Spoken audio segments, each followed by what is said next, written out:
Friends நம்ம இந்த வீடியோல பார்க்க போறது என்னன்னு பாத்தீங்கன்னா 12th ஸ்டாண்டர்ட் பாலிட்டி புக்ல இருக்கக்கூடிய பாக்ஸ் क्वेश्चनோட பார்ட் 6 வீடியோ தான்.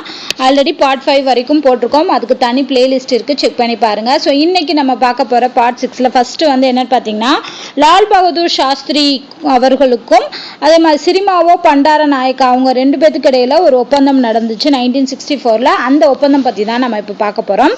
திருமதி சிரிமாவோ பண்டார நாயக்கா வந்து இந்தியாவுக்கு 1964ல வருகை செய்தாங்க. இவங்க வந்து இலங்கையோட பிரதமராக இருந்தவங்க. நீண்ட பேச்சுவார்த்தைக்கு பிறகு பண்டார நாயக்காவிற்கும் சாஸ்திரிக்கும் இடையே ஒப்பந்தம் கையெழுத்தானது. அதுல என்ன சொல்லியிருக்காங்க அப்படின்னா, இதன் மூலம் 9,75,000 குடியுரிமை அல்லாத நபர்கள் வந்து பின்வரும் கணக்கீட்டை பொறுத்து பிடிக்கப்படுவாங்க அப்படின்னு சொல்லி அந்த ஒப்பந்தத்துல கையெழுத்து போட்டிருக்காங்க. ஸோ அதுல எல்லாம் டீட்டெயில் என்னன்னா 3 லட்சம் மக்கள் வந்து இலங்கை குடியுரிமையை பெறுவது. ஓகேவா, 3 லட்சம் மக்களுக்கு வந்து ஸ்ரீலங்காவோட சிட்டிசன்ஷிப் கொடுப்பாங்க. அடுத்து 5,25,000 மக்களுக்கு வந்து இந்தியாவோட சிட்டிசன்ஷிப் கொடுக்கறதா வந்து பேச்சுவார்த்தையில ஒப்பந்தம் செஞ்சுக்கிட்டாங்க. அது மட்டும் இல்லாம 15 வருட கால அவகாசம் கொடுக்கப்பட்டு அதற்குள்ளாக இந்தியாவிற்கு வருமாறும் எஞ்சியுள்ள 1,50,000 குடியுரிமை இல்லாத நபர்களின் நிலையை பின்வரும் காலங்களில் தீர்மானிக்கலாம் அப்படின்னு முடிவு செஞ்சாங்க இந்த ஒப்பந்தத்துல. அடுத்து வடக்கு மற்றும் கிழக்கு பகுதிகளை உள்ளடக்கிய தன்னாட்சி அமைப்பு, அதாவது எங்கு தமிழர்கள் செறிவாக இருக்கிறார்களோ அது வந்து தன்னாட்சி அமைப்பா உருவாக்கப்படும் அப்படின்னு சொல்லியிருக்காங்க. அப்புறம் இந்திய மேற்பார்வையாளர்களின் முன்னிலையில மாகாண சபைகளுக்கான தேர்தல் வந்து 1987 டிசம்பர் 31 ஆண்டுக்குள்ள வந்து முடிக்கப்படும் அப்படின்னு சொல்லியிருந்தாங்க. அடுத்து வடக்கு மற்றும் கிழக்கு மாகாணங்களோட அவசர நிலையானது நீக்கப்பட்டது. தமிழ், சிங்களம், ஆங்கிலம் ஆகியவை இலங்கையோட அலுவல் மொழியாக இருக்கும் அப்படின்னு சொன்னாங்க. 3 லாங்குவேஜ், தமிழ், சிங்களம், ஆங்கிலம். அடுத்து இலங்கை இராணுவம் மற்றும் தமிழ் போராளிகளுக்கிடையே பகைமையை நிறுத்துவதற்கு இந்திய அமைதி காக்கும் படையை வந்து கொண்டு வரப்பட்டது. இந்த ஒப்பந்தம் வந்து இலங்கையோட கடுமையாக எதிர்க்கப்பட்டது. இந்த ஒப்பந்தத்தை வந்து இலங்கை மக்கள் எதிர்த்தாங்க. கொழும்பு விமான நிலையத்தில் அணிவகுப்பு மரியாதையின் போது ராஜீவ் காந்தியை தாக்கவும் முயற்சி நடந்தது இந்த ஒப்பந்தத்தினால. அடுத்து பாத்தீங்கன்னா ராஜீவ் ஜெயவர்தனே ஒப்பந்தம். ஸோ இந்தியாவுக்கும் இலங்கைக்குமான இன்னொரு ஒப்பந்தம் வந்து 1987ல கொண்டு வராங்க. இப்போ நம்ம சிரிமாவும் சாஸ்திரி அவர்களுக்கும் இடையில ஒப்பந்தம் 1964ல நடந்துச்சு. இந்த 1987ல கொண்டு வந்தது வந்து ராஜீவ் காந்திக்கும் ஜெயவர்தனாக்கும் இடையில நடந்தது. இலங்கை இனப்பிரச்சனையை தீர்ப்பதற்கான இந்திய பிரதமர் ராஜீவ் காந்தி மற்றும் இலங்கை பிரதமர் ஜெயவர்தனே இடையான தூதரக ஒப்பந்தம் தான் இந்த ஒப்பந்தம். வடக்கு மற்றும் கிழக்கு பகுதிகளை உள்ளடக்கிய தன்னாட்சி அமைப்பு வந்து உருவாக்கப்படும் சொல்லியிருந்தாங்க. இது ஆல்ரெடி பழைய ஒப்பந்தத்துல இருந்ததா. அடுத்து இந்திய மேற்பார்வையாளர்களின் முன்னிலையில் மாகாண சபைகளுக்கான தேர்தல் வந்து அகைன் 1987 டிசம்பர் 31க்குள்ள முடிக்கணும் அப்படின்னு சொல்லியிருக்காங்க. வடக்கு மற்றும் கிழக்கு மாகாணங்கள்ல அவசர நிலையை வந்து நீக்கியிருக்காங்க. அதேதான் தமிழ், சிங்களம், ஆங்கிலம் ஆகியவை இலங்கையோட அலுவல் மொழியாக இருக்கும் அப்படின்னு சொல்லியிருந்தாங்க. அடுத்து வந்து இலங்கை இராணுவம் மற்றும் தமிழ் போராளிகளிடையே பகைமையை நிறுத்துவதற்கு இந்திய அமைதி காக்கும் படையை கொண்டு வரப்பட்டுச்சு. ஸோ இது வந்து இந்த ராஜீவ் காந்திக்கும் ஜெயவர்தனேக்கும் இடையான ஒப்பந்தத்தில் நடந்தது. அண்ட் இந்த ஒப்பந்தத்தை வந்து இலங்கை மக்கள் எதிர்த்திருக்காங்க. அது மட்டும் இல்லாமல் கொழும்பு விமான நிலையத்தில் வந்து ராஜீவ் காந்தியை தாக்கவும் முயற்சி செஞ்சுருக்காங்க அப்படிங்கிறது சொல்லியிருக்காங்க. அடுத்து இரு பெரும் பொருளாதார வல்லரசுகளான இந்தியாவும் சீனாவும் வந்து தெற்கே இமயமலை பகுதியின் இடையில் அமைந்துள்ள நேபாளம் 2 நாடுகளுடனான தனி முக்கியத்துவம் வாய்ந்த வரலாற்று நட்பு உறவை கொண்டுள்ளது. ஸோ இந்தியாவுக்கும் சீனாவுக்கும் தென் பகுதியில் இமயமலைக்கு இடையில் அமைஞ்சிருக்க நாடு தான் வந்து நேபாளம். இது 2 நாடோடையுமே வந்து முக்கிய நட்புறவோடு இருக்கு அப்படின்னு சொல்லியிருக்காங்க. அடுத்து பிரதமர் மோடி அவர்கள் 5T சூத்திரத்தை கொண்டு வந்துள்ளார். 5Tனா என்னன்னா இந்திய நேபாள உறவுகள், இந்தியாவுக்கும் நேபாளத்துக்கும் இடையே வந்து பாரம்பரியம், வாணிபம், சுற்றுலா, தொழில்நுட்பம் மற்றும் போக்குவரத்து. அதாவது ட்ரெடிஷ்னல், அதே மாதிரி வாணிபம்னா ட்ரேடு, டூரிசம்னா சுற்றுலா, டெக்னாலஜினா தொழில்நுட்பம், போக்குவரத்துனா வந்து டிரான்ஸ்போர்ட்டேஷன். ஸோ இந்த 5Tயும் வந்து யார் கொண்டு வந்தாங்க அப்படின்னா பிரதமர் மோடி அவர்கள். ஸோ போன்றவைகளால் நிர்ணயிக்கப்படும் என்று தனது மே 2018 பயணத்தின் போது கூறியிருந்தார். 5Tனா என்னென்ன அப்படிங்கிறத ஞாபகம் வச்சுக்கோங்க. அடுத்து இந்திய நேபாள அமைதி மற்றும் நட்பு உறவுக்கான உடன்படிக்கை 1950ல வந்து நடந்துச்சு. 1950ல மேற்கொள்ளப்பட்ட அமைதி மற்றும் நட்புறவு உடன்படிக்கையானது நேபாள அரசாங்கத்திற்கும் இந்திய அரசாங்கத்திற்கும் உலகத்தின் ஒற்றுமையை அடிப்படையாக வைத்து அண்டை நாடுகளுடன் உறவு முறையை வலிமைப்படுத்தும் நோக்கமுடையதாகும். இந்த உடன்படிக்கை 1950 ஜூலை 31 நேபாள பிரதமர் ஷம்ஷர் ஜாங் பகதூர் ராணா அவர்களுக்கும் இந்திய தூதுவர் சத்ரேஸ்வர் நாராயண சிங் முன்னிலையும் கையெழுத்திடப்பட்டது. இந்த உடன்படிக்கையின்படி இரு நாட்டு மக்களும் தங்குதடையின்றி சுதந்திரமாக இரு நாடுகளுக்கும் செல்வதற்கும் பொருட்கள் ஏற்றுமதி இறக்குமதி செய்வதற்கும் வெளியுறவுத்துறை விஷயங்களிலும் பாதுகாப்பு துறையிலும் பரிமாற்றங்கள் ஏற்பட ஏதுவான சூழலை ஏற்படுத்தி கொடுத்தது. 1968 இந்தியாவுடனான பூட்டானின் நட்பு வெகு நேர்த்தியாக வளர்ந்து வருகிறது. திம்புவில் இந்தியாவின் நிரந்தர பிரதிநிதி பணியமர்த்தப்பட்ட பிறகு கூடுதலான நடவடிக்கைகள் மேற்கொள்ளப்பட்டு வருகின்றன. இதற்கு முன்பாக சிக்கிமில் இருந்த அரசியல் அதிகாரியின் மூலம் இந்திய உறவுகள் மேம்படுத்தப்பட்டது. அடுத்து இந்தியாவோட அணுகுமுறையால 1965 பூட்டான் கொழும்பு திட்டத்திலும் 69 உலக தபால் பணி குழுவிலும் சேர்ந்தது. பூட்டான் சேர்ந்தது. இறுதியாக பூட்டான் உறுப்பினராவதற்கு 1971 இந்தியா சிபாரிசும் செய்தது அப்படின்னு சொல்றாங்க. அணிசேரா இயக்கத்துடனான பூட்டானின் உறவுகளுக்கும் இந்திய முயற்சிகள் மேற்கொண்டுள்ளது. அடுத்து பூட்டான் 1949 ஆண்டுல என்னென்ன நடந்துச்சுன்னு போட்டிருக்காங்க. உள்நாட்டு விவகாரங்களில் தலையிடாமல் இருத்தல். உறுப்பு 2 வெளியுறவு கொள்கை இந்தியாவின் வழிகாட்டுதலின்படி மேற்கொள்ளப்பட வேண்டும். பாதுகாப்பு படி பார்த்தோம்னா உறுப்பு 6 இந்தியாவிற்கு எதிராக போகாத வரை ஆயுதங்கள் இறக்குமதி செய்து கொள்ள அல்லது இந்தியாவிற்கு ஏற்றுமதி செய்து கொள்ள எந்த தடையும் கிடையாது. இது பூட்டானுக்குடையான சில நிகழ்வுகள். ஓகேவா. அடுத்து ஒட்டுமொத்த தேசிய மகிழ்ச்சி அப்படிங்கிறத சொல்லியிருக்காங்க. 1972 பூட்டானோட 4ஆம் மன்னராக இருந்தவர் தான் ஜிக்மே சிங்கே வாங்சு அப்படிங்கிறவர். இவர் ஒட்டுமொத்த தேசிய மகிழ்ச்சி என்ற கருத்தை பிரகடனம் செய்தார். அந்த குறியீடு வழங்குவாங்களா, மகிழ்ச்சி குறியீடு அப்படிங்கிற மாதிரி அந்த ஒட்டுமொத்த தேசிய மகிழ்ச்சி அப்படிங்கிற கருத்தை சொன்னவர் பூட்டானோட 4ஆம் மன்னரான ஜிக்மே சிங்கே வாங்சு அப்படிங்கிறவர். இந்தியாவிற்கும் மியான்மருக்குமான, அதாவது முன்னாடி பர்மான் இருந்துச்சு, இரு நாடுகளுக்கும் இடையான உறவுகளின் வரலாறு 2500 ஆண்டுகளாக இருந்துகிட்டு வருது. பர்மியர்கள் புத்த மதத்தின் தொடர்புகள் இந்தியாவையும் மியான்மரையும் இணைத்துள்ளது என்று நம்புகிறார்கள்.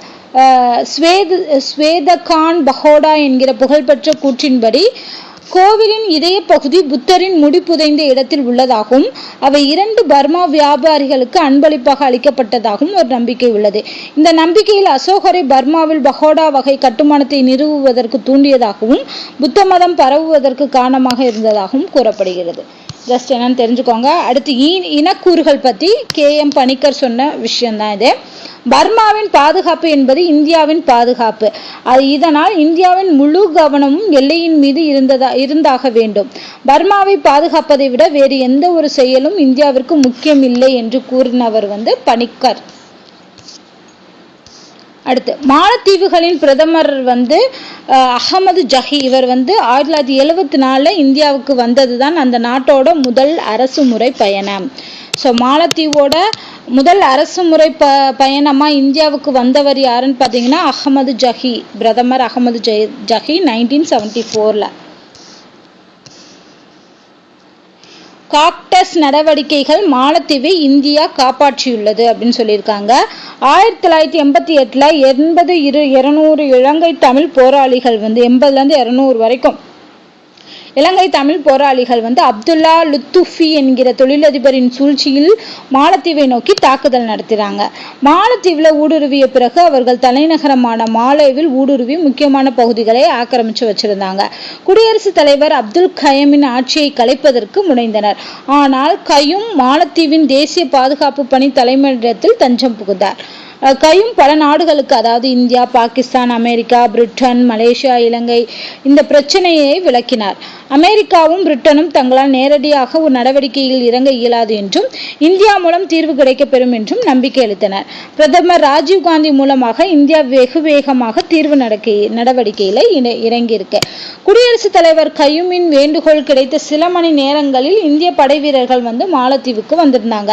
நவம்பர் 3, 1988 3:30 மணி அளவில் இந்திய படை வீரர்கள் மாலத்தீவில் இறங்கினாங்க.